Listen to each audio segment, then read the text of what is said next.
Welcome to Video The Art of Transparency, Delivering Bad News. In our previous session, we learned how to navigate friction.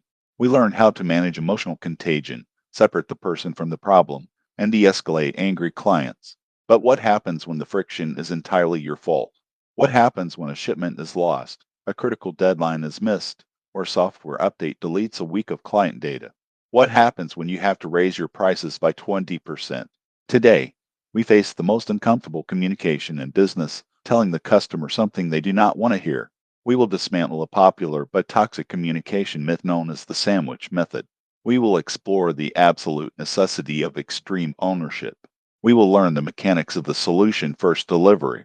And we will study the psychology of managing expectations so you can avoid delivering bad news in the first place. Let us begin with the dangerous myth, the sandwich method. For decades, corporate communication seminars have taught a technique for delivering bad news or negative feedback. It is called the feedback sandwich. The formula is simple. You give the customer a compliment or a piece of good news, you insert the bad news in the middle, and you finish with another compliment or piece of good news. The theory is that the bread of the good news softens the blow of the meat, which is the bad news.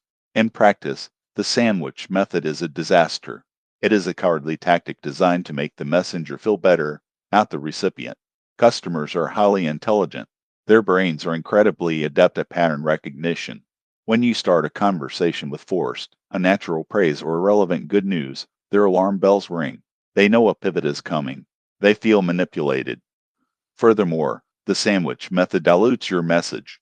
By burying the bad news between positive statements, you create cognitive dissonance. The customer is left confused. They wonder, are we in a crisis? Or are we celebrating? Do not insult your customer's intelligence. Do not use the sandwich method. Instead, practice direct, compassionate honesty. You must respect the customer enough to give them the unvarnished truth, immediately and clearly. However, delivering the unvarnished truth requires immense courage. It requires you to abandon your ego. It requires extreme ownership. Extreme ownership is a concept popularized by leaders, but it is the ultimate law of business communication. It means taking absolute, unconditional responsibility for the failure, regardless of who is technically at fault. When a mistake happens, the amateur's instinct is self-preservation. The amateur deflects. They blame the shipping department. They blame the third-party vendor. They blame the global supply chain. They say, I submitted the order on time, but the warehouse messed it up. The amateur thinks this protects their relationship with the customer. It does the exact opposite. When you blame another department or vendor, you are telling the customer two things. First, you are telling them that your company is disorganized and divided. Second, you are telling them that you are powerless. If you do not own the problem, you cannot own the solution. The professional embraces extreme ownership. The professional says, we missed the deadline. I am overseeing your account, which means I am responsible for this failure. There are no excuses. Notice the power in that statement.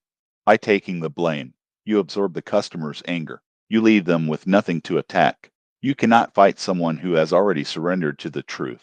Taking extreme ownership does not make you look weak. It makes you look incredibly strong. It signals integrity. It proves that you value the truth more than your own comfort. In the long run, a customer will trust a vendor who admits a mistake far more than a vendor who pretends to be perfect. But admitting the mistake is only the first half of the equation. You cannot simply drop and walk away. You must immediately pivot to the future. You must use the solution first delivery. The gap between hearing a problem and hearing a solution is where panic lies. If you tell a customer your server crashed and your website is down, and then you pause, you are forcing them into the gap. Their mind will instantly flood with catastrophic thoughts. They will imagine lost revenue, angry users, and ruined reputations. You must close that gap. You must present the bad news and the action plan in the exact same breath.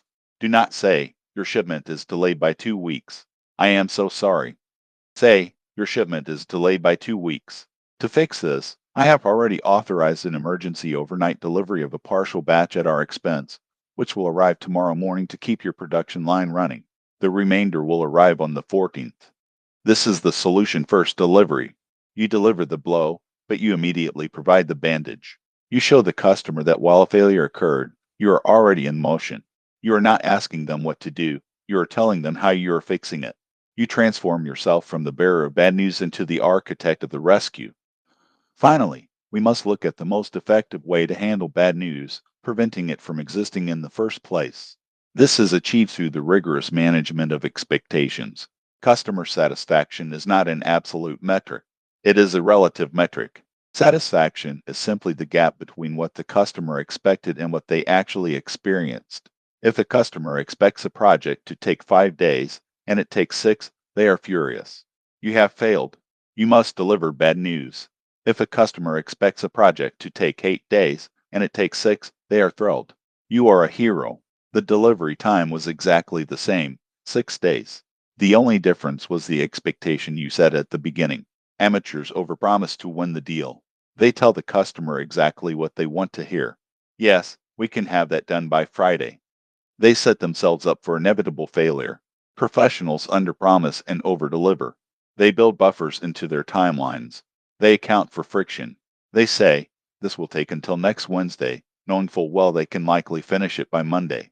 Managing expectations is the ultimate safeguard against bad news. When you control the baseline, you control the emotional outcome. Let us review. When delivering bad news, abandon the manipulative sandwich method. Respect the customer with direct, compassionate honesty. Embrace extreme ownership. Never blame your team, your vendors, or the system. Close the panic gap by using the solution first delivery, presenting the failure and the fix in the same breath. And protect your future by ruthlessly managing expectations, underpromising so you can consistently overdeliver. Mistakes will happen, delays will occur. But when you master the art of transparency, a crisis no longer destroys the relationship. A crisis becomes the very moment you prove your ultimate worth.